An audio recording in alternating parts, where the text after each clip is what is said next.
सल्लल्लाहु अलैहि वसल्लम के दीवानों, गुनाहों के लिए, अय्याशियों के लिए, गुनाहों के अड्डों को आबाद करने के लिए अलग अलग मकामात पर, अलग अलग अंदाज से, अलग अलग मौके पर इंसान गुनाह के लिए मौके फराहम करता है। कोई कहता है फला मौका आ जाए तो ये इश्क का दिन मनाया जाए, कोई कहता है फला मौका आ जाए तो पिकनिक पर जाया जाए, कोई कहता है फला मौका आ जाए तो नए साल की खुशियां मनाई जाए। मैं तुमसे पूछना चाहता हूँ, अल्लाह अकबर, अगर नए साल की खुशी लोग सिर्फ इतना मनाते कि उस वक्त अल्लाह की बारगाह में दुआ करते कि मेरे अल्लाह हमारा एक साल गुजर चुका, अब हमने जो जराइम किए हैं तो उसे माफ फरमा दे, हमने जो गुनाह किए हैं तो उसे माफ फरमा दे, अगर इतना करते तो बहुत था। लेकिन अल्लाह अकबर, नया साल, नए साल को इस्तिकबाल देते हुए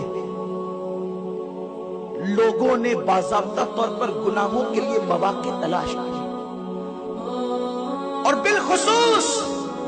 गुनाह करने वाले कभी गोवा का रुख करते हैं, कभी बंबई का रुख करते हैं,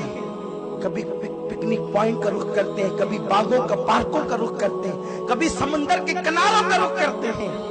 और ये न्यू ईयर मनाना एक बहाना है,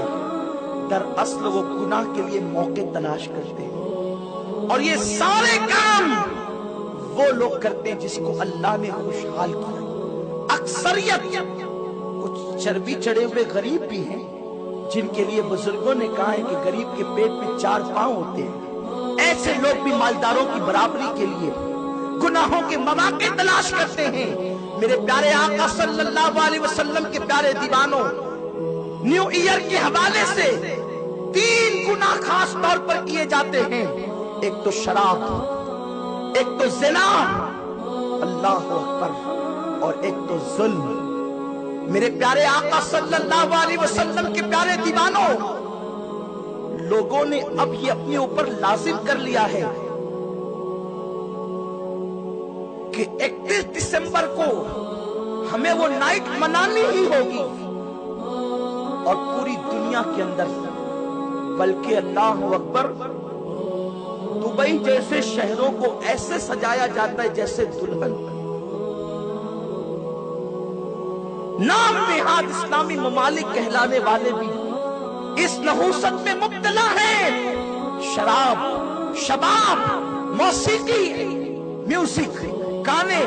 ये सारी नहूसत अगर दुनिया की दूसरी कौमें इस लानत में मुब्तला है तो हमें ताज्जुब नहीं, इसलिए कि जिनके पास कानून ही ना हो, जिनके पास दस्तूर ही ना हो, अगर वो ये सारी बुराइयां करें तो ताज्जुब की बात नहीं, क्योंकि जिनके हाथ कटे हों, जिनकी आंखें अंधी हो, जिनके कान बहरे हो, अगर वो ये सारी लानतों में डूबे कोई ताज्जुब नहीं। लेकिन जिसके पास रहमतुल लिल आलमीन का कानून मौजूद हो, जिसके पास कुरान जैसी किताब मौजूद हो, जिसके पास अहदीस मुस्तफा जैसी, अल्लाहु अकबर, अजीम नेमतें मौजूद हो, वो कौम भी दूसरों को देखते हुए, मुशरिकीन को देखते हुए, काफिरों को देखते हुए, ईसाई और यहूदियों को देखते हुए वो सारी लानत में मुब्तला हो जाएं, तो अल्लाह अकबर उनका हाल क्या होगा। ऐ मेरी कौम के जवानों, जवानी अय्याशी के लिए अल्लाह ने नहीं दी।